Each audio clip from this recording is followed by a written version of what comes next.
In the poor Chinese village of Nan'An in Fujian province lived our great-grandfather, a widower with an adopted son. He later married a widow with a daughter. Their children never got along. She often chased him with a bamboo pole, and he deeply resented her. The couple eventually had 3 more children. As an adult, the adopted son became a pilot. When pressured to marry his stepsister, he strongly objected but was forced into the marriage. On their wedding night, he sat awake until dawn, put on his pilot uniform, and disappeared forever. He never returned or contacted his family again. His abandoned wife was our grandmother. People pitied her and treated her like a widow. She adopted 3 boys, including my father.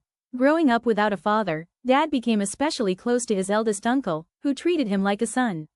When life in China became difficult, Dad's uncle immigrated to the Philippines and brought him along.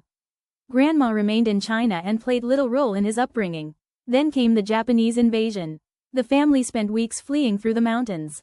Dad often carried his young cousin, my future aunt. During one bombing, she was struck by shrapnel and carried the scar for the rest of her life. Their bond remained strong forever. Let's call my father Henry.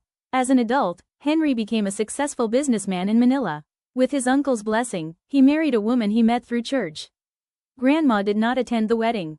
Months later, Henry brought his new wife to China to meet Grandma. The meeting was tense from the start. Grandma seemed to view her as the woman who had taken her son away. Years later, Henry brought Grandma to live with us in the Philippines. She never showed affection toward us, especially the girls. Whenever another daughter was born, she would complain, "A girl again?" Like many traditional elders of her generation, she believed sons had greater value.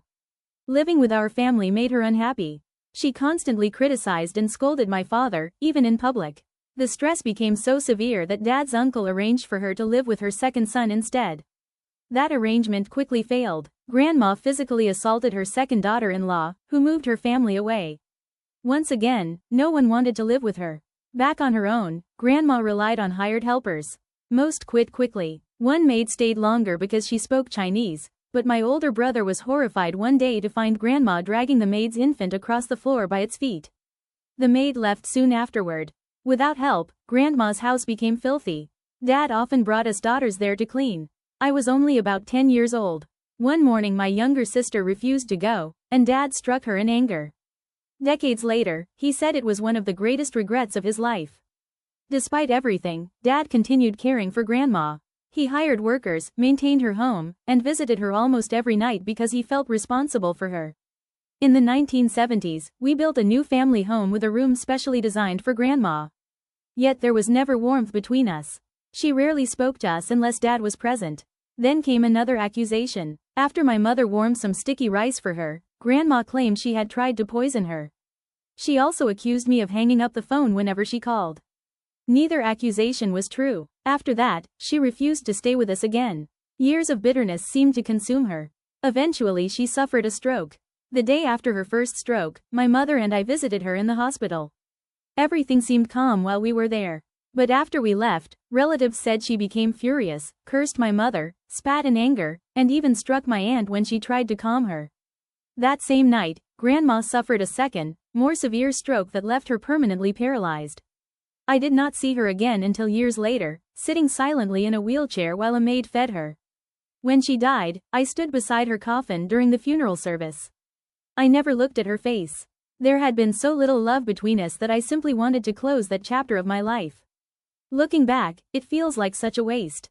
Grandma's life began with heartbreak. Her husband abandoned her, and perhaps she never truly experienced love herself. But many people endure tragedy without becoming bitter. Sadly, Grandma chose bitterness. Not one of her grandchildren felt close to her. Not one of us truly loved her. Today, I am a grandmother of 2 myself. I cannot imagine treating my grandsons the way Grandma treated us. Children give love so freely and naturally. To all grandparents watching, you shape the relationships you have with your children, sons-in-law, daughters-in-law, and grandchildren. Treat them with kindness, and they will return that love many times over. Although I never experienced my grandmother's love, I have made a promise to myself. I will love my grandkids wholeheartedly for the rest of my life.